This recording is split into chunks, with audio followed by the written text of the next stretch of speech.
ईमानदार माँ जी। Doctor Ravi OPD के काम में व्यस्त थे।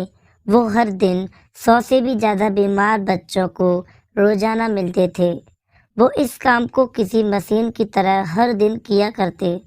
उनके सहायक ने उनके चेंबर में आकर उन्हें बताया, 2 औरतें एक बच्चे को लेकर आई हैं। बच्चा सांस भी बड़ा मुश्किल से ले पा रहा है। आप कहें तो उन्हें अंदर भेजूं? डॉक्टर ने हाँ में सिर हिलाया। एक बूढ़ी औरत और एक जवान औरत डॉक्टर के चैम्बर में आई। बूढ़ी औरत ने अपने हाथों में एक 1.5 साल का बच्चा पकड़ रखा था। दोनों के मटमैले कपड़े और शारीरिक हालात देखकर डॉक्टर ने उनकी आर्थिक परिस्थितियों को समझ लिया। डॉक्टर ने इशारे से दोनों को अपनी टेबल के पास वाली कुर्सियों पर बैठने को कहा। डॉक्टर ने पूछा, बताइए माँ जी, क्या हुआ है बच्चे को? माँ जी बोली, 3 दिनों से मेरे बच्चे को जुकाम हो रहा है और आज तो बड़ी मुश्किल से सांस ले पा रहा है। साहेब देखिए, जरा बड़ी तकलीफ में है मेरा लाल। डॉक्टर ने बच्चे पर ढके मैले कपड़े के टुकड़े को हटाकर देखा तो एक कुपोषण के कारण बहुत ही कमजोर, बिल्कुल हड़पिंचर सा छोटा बच्चा डॉक्टर को दिखा। बच्चे की आधी आंखें खुली थी, हाथ और पैर के नाखून भी सफेद पड़ चुके थे। फेफड़ों में तरल भरने की वजह से सांस लेने में तकलीफ, ये सभी लक्षण निमोनिया के थे। डॉक्टर ने माँ जी से कहा, देखिए माँ जी, बच्चे की हालत बहुत गंभीर है। उसी तुरंत शहर के बड़ी सरकारी अस्पताल में दाखिल करवाना पड़ेगा। हो सकता है वहां पर उसे श्वास के मशीन की जरूरत पड़े। वह मेरे पास नहीं है, लेकिन उस अस्पताल में है। आप इसे तुरंत वहां पर ले जाइए। माँ जी ने थोड़ा हिचकिचाते हुए कहा, हमें तो लगता था हम दवाई लेंगे और घर वापस लौट जाएंगे, इसलिए हम घर से सिर्फ 300 रुपये लेकर चले थे, जिसमें से 80 रुपये तो भाड़ा में ही खर्च हो गए हैं। अब कैसे? डॉक्टर ने पहले ही उनको देखकर अंदाजा लगा लिया था उनकी समस्या क्या हो सकती है। आप चिंता मत कीजिए माँ जी, जहाँ मैं आपको भेज रहा हूँ वह सरकारी दवाखाना है और वहाँ पर गरीब लोगों का अच्छे से इलाज किया जाता है। आप ज्यादा मत सोचिए और यह लीजिए, आप तुरंत जितनी जल्दी हो सके उस दवाखाना पहुँचाइए। डॉक्टर ने अपनी जेब से 500 रुपये निकालकर माँ जी की तरफ बढ़ाते हुए कहा। माँ जी ने डॉक्टर से पैसे लेने से मना कर दिया। उन्होंने कहा, मैं आपसे यह पैसे नहीं ले सकती, उल्टा मुझे आपको पैसे देने चाहिए।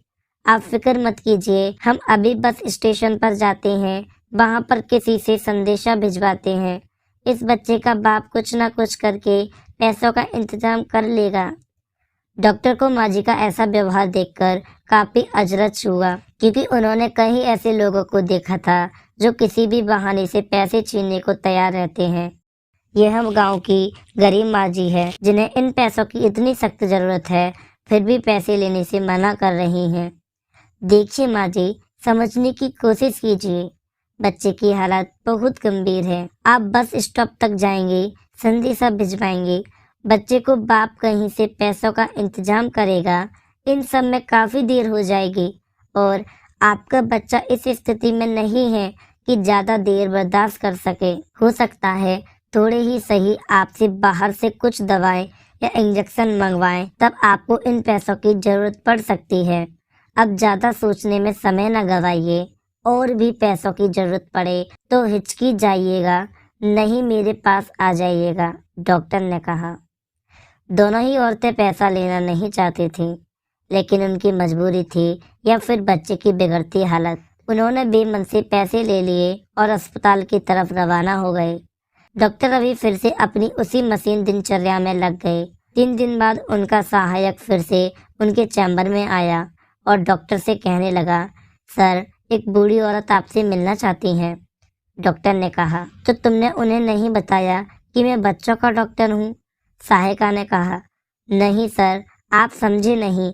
आपको याद होगा, कुछ दिनों पहले 2 औरतें एक बच्चे को लेकर आपके पास आई थी। बच्चे की हालत बहुत खराब थी। उन्हीं 2 औरतों में से एक है। डॉक्टर रवि अपनी रोज की बिजी शेड्यूल के चलते इस बात को कब का भूल चुके थे। सहायक के बताने पर उन्हें याद आ गया और उन्हें लगा कि शायद उन्हें और पैसों की जरूरत पड़ी होगी, इसलिए आई होंगी। उन्होंने उस माँ जी को अंदर भेजने के लिए कहा। माँ जी चैम्बर में आई। डॉक्टर ने उनसे बच्चे का हालचाल पूछा। माँ जी ने अपने हाथ में रखे 500 के नोट को डॉक्टर के सामने बढ़ाते हुए कहा, यह लीजिए साहब, आपके रुपए। इसमें से 1 रुपये भी दवाई के लिए इस्तेमाल नहीं हुआ।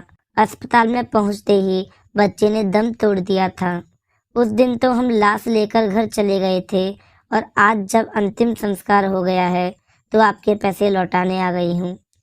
बूढ़ी माँ जी की बात सुनकर डॉक्टर अचंभित रह गए। वह सोचने लगे कि क्या इस कलयुग में भी ऐसे लोग अभी भी जिंदा हैं, और शायद यही लोग हैं जिनकी वजह से धरती माँ इतना पाप होने के बावजूद सबको मजबूती से थामे हुई है।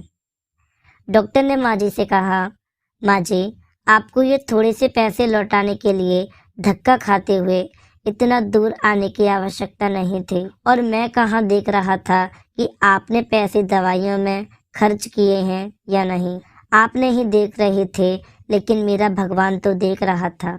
माँ जी ने अपना पक्ष रखते हुए कहा और पैसे डॉक्टर के टेबल पर रखकर चले गए।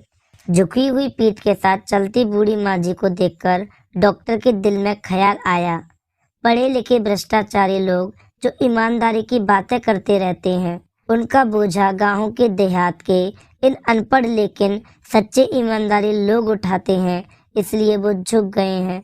दोस्तों, ईमानदारी पर दिल छूने वाली ये कहानी हमें सिखाती है कि पेट भरे होने पर भगवान की भक्ति और ज्ञान की बातें जैसे कोई भी कर सकता है, वैसे ही पैसों के होने पर ईमानदारी की बातें करना कोई बड़ी बात नहीं है।